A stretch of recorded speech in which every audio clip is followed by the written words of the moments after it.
ധന്യ, ഈ അമേരിക്കയും ഇന്ത്യയുമായിട്ടുള്ള സ്വരച്ചേർച്ചയില്ലായ്മ വലിയ ചർച്ചയാണല്ലോ. ഇപ്പോൾ അമേരിക്ക നേരത്തെ തന്നെ ഈ ഇമിഗ്രേഷൻ നിയമങ്ങളിലൊക്കെ കടുത്ത നിയന്ത്രണം കൊണ്ടുവന്നു. അവിടെ ഈ കുടിയേറ്റക്കാരെ അവിടെ ഇനി അധികം വെച്ച് ഉറപ്പിക്കേണ്ട എന്നുള്ളതൊക്കെയായിരുന്നു തീരുമാനം. അപ്പോൾ അതിന് പ്രകാരം നിരവധിയായ ഇന്ത്യക്കാർക്ക് അല്ലെങ്കിൽ മലയാളികൾക്ക് അടക്കമുള്ളവർക്ക് അവിടെ തൊഴിൽ നഷ്ടമാകുക, അവിടെ താമസ സൗകര്യം കിട്ടാണ്ടാകുക, അങ്ങനെ ചില പ്രശ്നങ്ങളൊക്കെ ഉണ്ടായിരുന്നു. കുറേ പേരെയൊക്കെ ഇന്ത്യയിലേക്ക് നാട് കടത്തുകയൊക്കെ ചെയ്തിട്ടുണ്ടായിരുന്നു.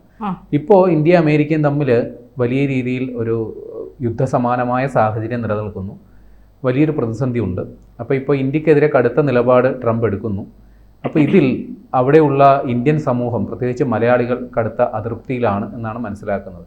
ഇപ്പോൾ ഇന്ത്യക്കാരെ അല്ലെങ്കിൽ ഇന്ത്യയെ ദ്രോഹിക്കുന്ന തരത്തിൽ ട്രംപ് നിലപാടെടുക്കുമ്പോൾ അവിടെയുള്ള ഇന്ത്യൻ സമൂഹം, പ്രത്യേകിച്ച് മലയാളികൾ, അവർ ഏതൊരു സമീപനമായിരിക്കും സ്വീകരിക്കുക?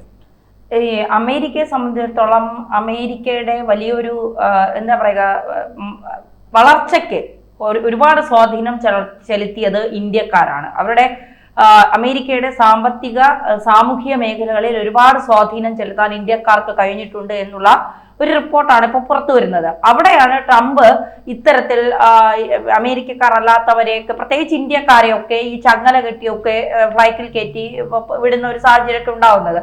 പക്ഷെ അവിടുത്തെ ഏത് മേഖല എടുത്താലും ആ മേഖലകളിൽ ഏറ്റവും ചെറിയ മേഖല മുതൽ ഏറ്റവും വലിയ വ്യാവസായിക മേഖലകളിൽ വരെ ഇന്ത്യക്കാരാണ് വലിയ പൊസിഷനുകളിൽ ഇരുന്ന് അതിന്റെ പ്രവർത്തനങ്ങൾ നയിക്കുന്നത് എന്നത് ആലോചിച്ചാൽ ഒരുപക്ഷെ അമേരിക്കക്കാർക്ക് പോലും ചെയ്യാൻ പറ്റാത്ത പല കാര്യങ്ങളും ഇന്ത്യക്കാർക്ക് അമേരിക്കയിൽ ചെയ്യാൻ കഴിയുന്നുണ്ട് എന്നുള്ളതാണ് യാഥാർത്ഥ്യം. ഇതുമായി ബന്ധപ്പെട്ട പ്രശസ്ത മാധ്യമ പ്രവർത്തകനായ പിയേഴ്സ് മാർഗേറ്റ് അദ്ദേഹം കുറച്ച് നിരീക്ഷണങ്ങൾ നടത്തിയിട്ടുണ്ട്. ആ നിരീക്ഷണങ്ങളിൽ അദ്ദേഹം പറയുന്നത് സിലിക്കൺ വാലി മുതൽ വാൾ സ്ട്രീറ്റ് വരെയും ചെറിയ നഗരങ്ങളിലെ ആശുപത്രി മുതൽ വലിയ കമ്പനികളുടെ സിഇഒ വരെയും സ്ഥാനങ്ങൾ ഇന്ത്യക്കാർ അവരുടെ മികവ് തെളിയിച്ചിട്ടുണ്ട്. ഇപ്പോൾ വലിയ വലിയ മേഖലകളിൽ ഇന്ത്യക്കാർ അവരുടെ മികവ് തെളിയിച്ച് അമേരിക്കയെ, കാരണം അമേരിക്കയെ സംബന്ധിച്ചിടത്തോളം എനിക്ക് തോന്നുന്നു മിക്ക യൂറോപ്യൻ രാജ്യങ്ങളും അങ്ങനെയാണോ എന്ന് എനിക്കറിയില്ല, പക്ഷെ അമേരിക്കയെ സംബന്ധിച്ചിടത്തോളം വാങ്ങുന്ന ശമ്പളത്തിന് ഇത്ര ശതമാനം അവിടെ തന്നെ ചിലവാക്കണം എന്നൊരു നിയമമുണ്ട്. ആ നിയമം അനുസരിച്ച് അവിടെ ജോലി ഏറ്റവും വലിയ മേഖലകളിൽ ഇരിക്കുന്ന ഇന്ത്യക്കാർ വരെ അവിടെ ഒരുപാട് തുക ചെലവഴിച്ചുകൊണ്ടാണ് അവിടെ ജീവിക്കുന്നത് എന്നുള്ളത് അമേരിക്കയുടെ സാമ്പത്തിക മേഖലകളിൽ വലിയ മാറ്റം ഉണ്ടാക്കുന്നുണ്ട് എന്നുള്ളതാണ്. അവിടെയാണ് ട്രംപിന് പണി ഇരന്ന് വാങ്ങുന്ന ചില കാര്യങ്ങൾ ചെയ്യുന്നത് എന്നുള്ളതാണ്. മാത്രമല്ല ഈ താരിഫിന്റെ പ്രശ്നം വന്നതോടുകൂടി മിക്ക മലയാളികളും ഇന്ത്യക്കാരും അമേരിക്കയിൽ നിന്ന് മറ്റു രാജ്യങ്ങളിലേക്ക് കുടിയേറുന്ന തരത്തിലേക്ക് നല്ല കമ്പനികൾ കണ്ടെത്തി മറ്റു രാജ്യങ്ങളിലേക്ക് പോകുന്ന തലത്തിലേക്ക് വരെ കാര്യങ്ങൾ എത്തുന്നു. അമേരിക്ക പഴയതുപോലെ അത്ര എന്താ പറയുക വലിയൊരു സംഭവമായി, പണം ഉണ്ടാക്കാവുന്ന വലിയ ഒരു രാജ്യമായി, വലിയൊരു സംഭവമായി ഇപ്പൊ മലയാളികൾ അല്ലെങ്കിൽ ഇന്ത്യക്കാർ കാണുന്നില്ല എന്നുള്ളതാണ് യാഥാർത്ഥ്യം.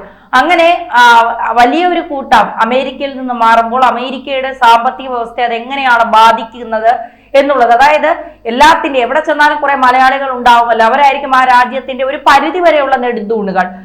അപ്പോ അതുപോലെ തന്നെയാണ് അമേരിക്കയെ സംബന്ധിച്ചും. അപ്പോൾ ഇത്തരത്തിലുള്ള ട്രംപിന്റെ ചില തീരുമാനങ്ങൾ അമേരിക്കയിലെ ഇന്ത്യൻ വംശജരെ അല്ലെങ്കിൽ ഇന്ത്യക്കാരെ വലിയ തോതിൽ ബുദ്ധിമുട്ടിക്കുന്നു. അതിൽ അവർക്ക് വരുന്ന മാറ്റങ്ങൾ അത് ഈ ഇന്ത്യക്കാർ അമേരിക്കൻ സാമ്പത്തിക വ്യവസ്ഥ എങ്ങനെയാണ് മുന്നോട്ട് നയിക്കുന്നത് എന്നൊക്കെയുള്ള കാര്യങ്ങളാണ് ഈ പ്രശസ്ത മാധ്യമ പ്രവർത്തകനായ പിയേഴ്സ് അദ്ദേഹം വ്യക്തമാക്കുന്നത്. അദ്ദേഹം പറയുന്നത് ഡോക്ടർമാർ, എഞ്ചിനീയർമാർ, സംരംഭകർ, രാഷ്ട്രീയ നേതാക്കൾ എന്നിവരെല്ലാം ഈ മേഖലകളിൽ സജീവ സാന്നിധ്യം പുലർത്തുന്നുണ്ട് അമേരിക്കയുടെ സാമ്പത്തിക മേഖലകളിൽ. മാത്രമല്ല അമേരിക്കയിൽ ഏറ്റവും വരുമാനം നേടുന്ന കുടിയേറ്റ വിഭാഗമായി ഇന്ത്യക്കാർ മാറി എന്നാണ് അദ്ദേഹം കണ്ടെത്തിയിരിക്കുന്നത്. അതിൽ വ്യാവസായികമുണ്ട്, കുടുംബ സംസ്കാരം ഉണ്ട്, കുടിയേറ്റ മനോഭാവം, ഉയർന്നു വരുന്ന തൊഴിൽ മേഖലകൾ, ഇതിന്റെ ചരിത്രവും നയങ്ങളും സാംസ്കാരിക മൂല്യങ്ങൾ, പ്രതിസന്ധികളെ അതിജീവിക്കാൻ ഇന്ത്യക്കാർക്ക് ഉള്ള ഒരു ശക്തി, ഇതൊക്കെയാണ് അദ്ദേഹം ചൂണ്ടിക്കാട്ടുന്നത്. അതിൽ ഈ വിദ്യാഭ്യാസ അടിസ്ഥാനം അദ്ദേഹം പറയുന്നത് അമേരിക്കൻ സെൻസസ് ബ്യൂറോയുടെയും പ്യൂ റിസർച്ച് സെന്ററിന്റെ കണക്കുകൾ പ്രകാരം ഇന്ത്യൻ അമേരിക്കൻ കുടുംബങ്ങളുടെ വാർഷിക ശരാശരി വരുമാനം $1,12,000 ഇത് അമേരിക്കൻ ദേശീയ ശരാശരിയായ $70,000 ഇരട്ടിയിലേറെയാണ് ഇത്. അവിടെ അമേരിക്കയിൽ താമസിക്കുന്ന ഇന്ത്യക്കാരുടെ ദേശീയ ശരാശരി വരുമാനം എന്ന് പറയുന്നത് $1,20,000. ഇത് അമേരിക്കയുടെ $70,000 ശരാശരി ഡോളറിനേക്കാൾ കൂടുതലാണ്. ഇതിനവർ പറയുന്നത് 75% ഇന്ത്യക്കാരുടെ വിദ്യാഭ്യാസമാണ്. അവർ ബിരുദമോ അതിലധികമോ വിദ്യാഭ്യാസമുണ്ട്. എന്നാൽ അമേരിക്കയിൽ വെറും 10% ഇതിലൊക്കെ വിദ്യാഭ്യാസം കൂടുതലുള്ളവർ, അതായത് IT മേഖലകളിലും മറ്റ് മേഖലകളിലും ഒക്കെ. ഇന്ത്യയെ സംബന്ധിച്ച് അത് 70% ഉണ്ട് എന്നാണ് പറയുന്നത്. മാത്രമല്ല ഇന്ത്യയിലെ IT-കളിലും മെഡിക്കൽ കോളേജുകളിലും പോലുള്ള ഉന്നത വിദ്യാഭ്യാസ സ്ഥാപനങ്ങളിൽ നിന്നുള്ള കഠിനമായ മത്സരവും പരിശീലനവുമാണ് ഈ വിജയത്തിലേക്ക് അവരെ വഴിയൊരുക്കുന്നത്. കാരണം നമ്മുടെ നാട്ടിലൊരു വിദ്യാഭ്യാസം ഉണ്ടല്ലോ, പഠിച്ച് SFI അല്ലാത്ത സഹാക്കന്മാരല്ലാത്തവർക്ക് പഠിച്ചു തന്നെ പരീക്ഷ എഴുതി വിജയിക്കണം. ഈ കുറുക്ക് വഴികളിലൂടെ വിജയം സാധ്യമല്ല. അപ്പോൾ അത്രത്തോളം കഠിനമായ പരീക്ഷകൾ അഭിമുഖീകരിച്ചാണ് പലരും വിദ്യാഭ്യാസം നേടിയെടുക്കുന്നത്. അതിന്റെ ഒരു മൂല്യം അവർ ജോലി ചെയ്യുന്ന സ്ഥലങ്ങളിലും അത് കാണിക്കുന്നുണ്ട് എന്നുള്ളതാണ് അവരുടെ ഏറ്റവും വലിയ വിജയമായി കണക്കാക്കുന്നത്. മറ്റൊന്ന്, ഇന്ത്യൻ കുടുംബാംഗങ്ങളെ സംബന്ധിച്ച് വിജയം ഒരു വ്യക്തിപരമായ നേട്ടമല്ല, മറിച്ച് കൂട്ടായ ഉത്തരവാദിത്വമാണ്. മാതാപിതാക്കൾ സ്വന്തം ആഗ്രഹങ്ങൾ മാറ്റിവെച്ച് കുട്ടികളുടെ വിദ്യാഭ്യാസത്തിനായി നിക്ഷേപിക്കുന്നു. ഡോക്ടർ, എഞ്ചിനീയർ, അഭിഭാഷകർ, ഫിനാൻസ്, ടെക് തുടങ്ങിയ സുരക്ഷിതവും ഉയർന്ന വരുമാനവും നേടുന്നതുമായ തൊഴിൽ മേഖലകളിലേക്ക് കുട്ടികളെ പ്രോത്സാഹിപ്പിക്കുന്നു. അമേരിക്കയിൽ എത്തിയാലും ഈ മൂല്യങ്ങൾ അവർ മുറുകെ പിടിക്കുന്നു. മിതവ്യയവും കഠിനാധ്വാനവും വിദ്യാഭ്യാസത്തിലുള്ള ശ്രദ്ധയും അവരുടെ ജീവിതത്തിന്റെ ഭാഗമാണ്. അതായത് അമേരിക്കയിൽ എത്തിയാലും ടിപ്പിക്കൽ ഇന്ത്യക്കാർ തന്നെയാണ് അമേരിക്കയിൽ. അവർ കുടുംബ മൂല്യങ്ങളെ ശക്തമായി മുറുകെ പിടിക്കുന്നു. ഒരു പരിധിവരെ പഠിക്കുന്ന അച്ഛനമ്മമാര് ഇപ്പോൾ എന്താകണമെന്ന്, നീ എഞ്ചിനീയറോ ഡോക്ടറോ ആയാൽ മതി, ഈ ഒരു പതിവ് ശൈലി തന്നെയാണ് അമേരിക്കയിൽ പോയാലും അവർ ശീലിക്കുന്നത്. അപ്പോ ആ ഒരു രീതി അവർ മുറുകെ പിടിക്കുന്നു. അതിൽ നിന്ന് അവർ വ്യത്യാസം ഉണ്ടാക്കുന്നില്ല എന്നുള്ളത്. ഇനി സ്വന്തം നാട് വിട്ട് മറ്റൊരു രാജ്യത്തേക്ക് കുടിയേറുന്നത് തന്നെ വലിയൊരു സാഹസികതയാണ്. അതിനാൽ തന്നെ പരാജയം എന്നത് അവർക്കൊരു സാധ്യതയില്ല. കുടുംബത്തിന്റെ സ്വപ്നങ്ങളെയാണ് അവർ മുന്നോട്ട് നയിക്കുന്നത്. പണം ചെലവഴിക്കുന്നതിന് പകരം വീടുകളിലും വിദ്യാഭ്യാസത്തിലും ബിസിനസ്സുകളിലും അവർ നിക്ഷേപം നടത്തുന്നു. അമേരിക്കക്കാർ അങ്ങനെയല്ല, കിട്ടുന്നത് മൊത്തം ദൂർത്തടിച്ച് കളയുകയാണ് ചെയ്യുന്നത്. അവർക്ക് നിക്ഷേപം എന്നതിൽ ഉപരി അടിപൊളി ജീവിതം, അതാണ് ഒരു വൈബുള്ള ജീവിതം, അതാണ് അവരുടെ ലൈഫ് സ്റ്റൈൽ തന്നെ വ്യത്യസ്തമാണല്ലോ. ഇന്ത്യക്കാർ അങ്ങനെയല്ല, അവർ കിട്ടുന്നത് നിക്ഷേപിക്കുന്നു. മക്കളുടെ വിദ്യാഭ്യാസത്തിന്, വിവാഹത്തിന്, വസ്തുക്കൾ വാങ്ങുന്നതിന്, ബിസിനസ്സുകൾ നടത്താൻ, ഇങ്ങനെയൊക്കെയുള്ള നിക്ഷേപങ്ങൾ അവർ ഉണ്ടാക്കുന്നു എന്നാണ് പറയുന്നത്. മറ്റൊന്ന്, ഇന്ത്യൻ കുടിയേറ്റക്കാർ കൂടുതലായി കടന്നു ചെല്ലുന്നത് ആരോഗ്യ മേഖലയിലും സാങ്കേതിക വിദ്യയിലുമാണ്. ഒരുപാട് നേഴ്സുമാരൊക്കെ ഇവിടുന്ന്, ഡോക്ടർമാർ, നേഴ്സുമാരൊക്കെ ഇവിടുന്ന് പോകുന്നുണ്ട്.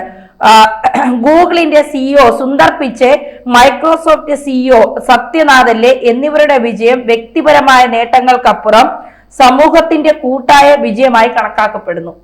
ചെറിയ കച്ചവടങ്ങളിൽ നിന്ന്, അതായത് പമ്പുകൾ, മോട്ടലുകൾ, പമ്പുകൾ, $1 ബില്യൺ കമ്പനികളിലേക്ക് വളർന്നു വരുന്ന സംരംഭകരുടെ മനോഭാവം എന്നിവ ഈ സമൂഹത്തിന്റെ മറ്റൊരു മുഖമാണ്.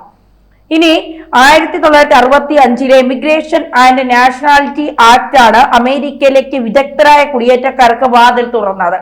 ഡോക്ടർമാർ, എഞ്ചിനീയർമാർ, പ്രൊഫസർമാർ തുടങ്ങിയ ഉയർന്ന പ്രൊഫഷണൽ തരത്തിലുള്ള കുടിയേറ്റം ഇതിലൂടെ സാധ്യമായി. ഇത് രണ്ടാം തലമുറയെ കൂടുതൽ ശക്തരാക്കി.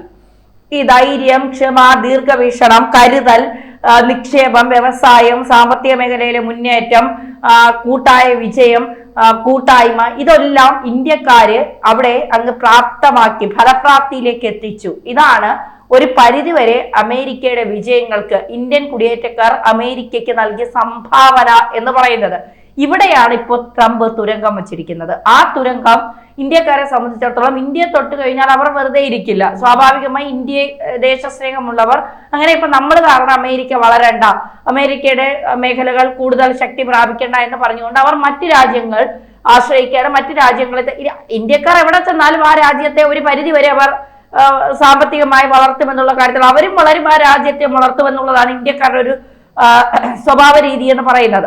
അപ്പൊ സ്വാഭാവികമായും അത്തരത്തിലുള്ള ഒരു നേട്ടങ്ങളിലേക്ക് അല്ലെങ്കിൽ കാര്യങ്ങളിലേക്ക് അവർ കടക്കുമ്പോൾ അമേരിക്കയെ സംബന്ധിച്ചിടത്തോളം അത് അമേരിക്കയുടെ ഒരു വലിയ പരാജയത്തിലേക്ക് വഴിവെക്കും എന്നാണ് പ്രശസ്ത മാധ്യമ പ്രവർത്തനായ പിയേഴ്സ് മാർഗറ്റ് പറയുന്നത്.